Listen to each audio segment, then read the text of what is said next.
Okay, next I wanted to talk to you about when I might use the 37 dual feed foot as opposed to the 97.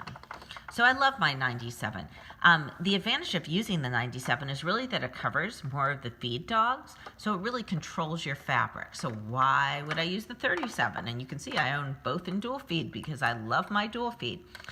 I have the 37 for instances where I want to have that 1/4 inch measurement both from the needle to the right edge of the foot and from the needle to the left edge of the foot. So I'm going to make half square triangles now, and I'm making them in pairs, and what that involves is my sewing a 1/4 inch on to the right of this diagonal line and a 1/4 inch to the left of the diagonal line.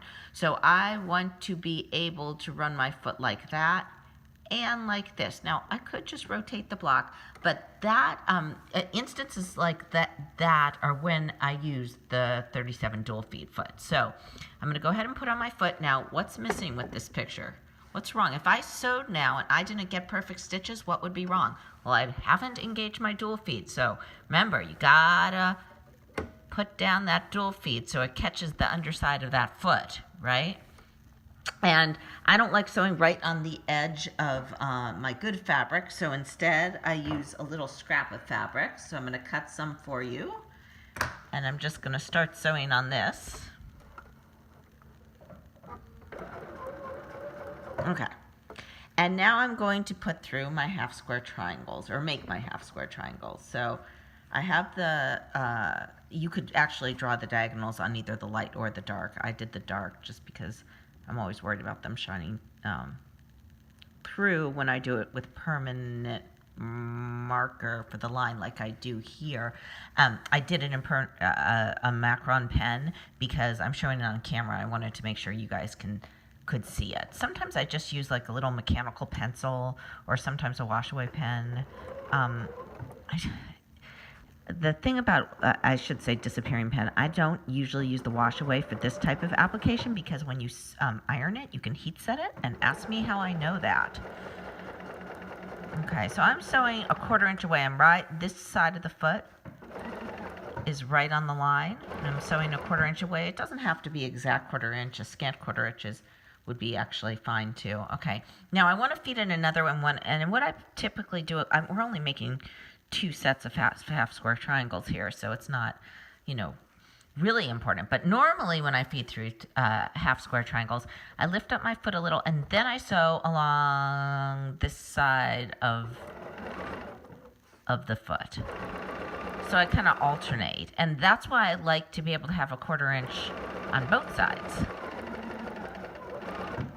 Okay, so now I need to sew 1/4 inch on both sides of that line, so I'm going to go ahead and feed through this one again, and this one I need to sew 1/4 inch on this side of the line. So I'm going to turn it around and sew 1/4 inch. So that's why I like to use the 37 dual feed, is for things like half square triangles. Later I'm going to go and cut on these lines, so I get 2 units out of each. And then I'm going to trim them down. I think on this block, I want to say I'm trimming down to 2.5 inches, but always check the measurements on the pattern. So, okay, so now I'm going to use my rotary cutter, cut along this line, and then I'm going to press the seams as instructed. I think they're open for this block. And then I'm going to trim them down to size. And that's how I make half square triangles using the BERNINA 37 dual feed foot. I'd like to show you how to trim a half square triangle. So I already have one trimmed here. It's trimmed to 2.5 inches, and I want to trim its pair. So we made the half square triangles in pairs.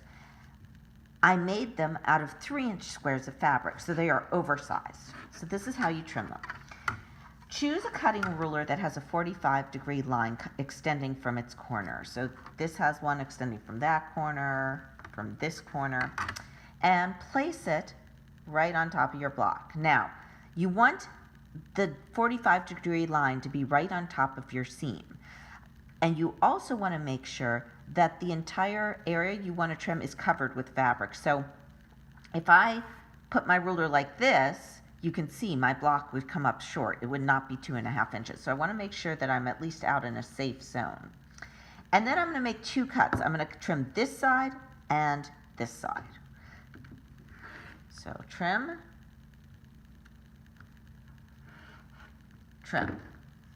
So get those out of the way. So those are the first 2 cuts.